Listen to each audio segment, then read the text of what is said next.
آج ہم بات کریں گے ایک ایسے چیف آف آرمی سٹاف اور مارشل ایڈمنسٹریٹر کی جس نے اپنے اقتدار میں آتے ہی کچھ اقدامات اٹھائے جو ناقابل یقین تھے۔ جو شخص ان کی ترقی کا باعث بنا اسی کو راستے کا کانٹا سمجھ کر پہلے اقتدار سے ہٹایا گیا اور پھر کڑی سے کڑی سزا دلوا کر اس دنیا سے ہی رخصت کروایا گیا۔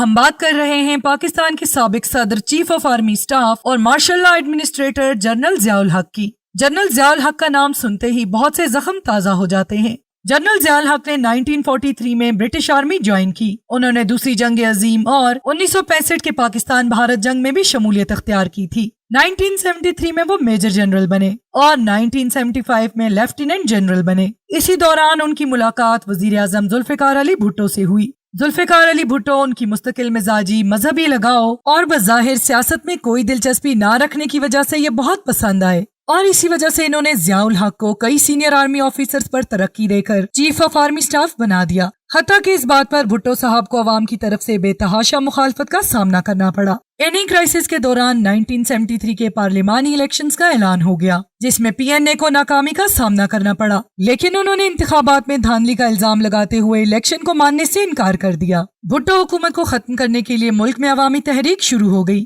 دیکھتے ہی دیکھتے سول نافرمانی کی حدوں کو بھی پار کرنے لگی۔ بھٹو نے لاہور، کراچی اور حیدرآباد سمیت کئی علاقوں میں مارشل لا لگوا دیا اور حالات کو بہتر بنانے کے لیے پی این اے اور عوام کے درمیان مذاکرات کروائے۔ حالات کچھ ہی بہتر ہونے لگے تھے کہ جنرل ضیاء الحق، جو کہ بھٹو کے مرہون منٹ چیف آف آرمی سٹاف بنے تھے، انہوں نے حکومت کا تختہ الٹ دیا اور بھٹو سمیت باقی تمام پارلیمانی کارکنان کو حفاظتی تحویل میں لے لیا، اور اس طرح ایک نئے فوجی دور کا آغاز ہو گیا۔ جنرل ضیاء الحق کا کہنا تھا کہ انہوں نے حالات کو کنٹرول کرنے کے لیے یہ اقدامات اٹھائے، لیکن کہانی بعد میں سامنے آئی۔ یہ سارا کام جنرل ضیاء الحق نے پوری منصوبہ بندی کے تحت کیا تھا۔ جنرل ضیاء الحق نے قوم سے اپنے خطاب میں کہا کہ وہ 90 دن کے اندر عام انتخابات کرا کے حکومت سول گورنمنٹ میں تبدیل کر دیں گے، لیکن ایسا کچھ نہ ہوا۔ الیکشنز کی بتائی گئی ڈیٹ سے کچھ دن پہلے ضیاء الحق نے الیکشنز منسوخ کرا دیے اور صدر کا اقتدار سنبھال لیا۔ یوں اقتدار میں آتے ہی آئین میں اپنی مرضی کے مطابق ترامیم شروع کر دی۔ یوں ذوالفقار علی بھٹو کی اہلیہ نصرت بھٹو نے کورٹ میں فوجی اقتدار کو چیلنج کیا، لیکن سپریم کورٹ نے جو فیصلہ دیا اس نے ملک میں ضیاء الحق کا قدم اور مضبوطی سے جما دیا۔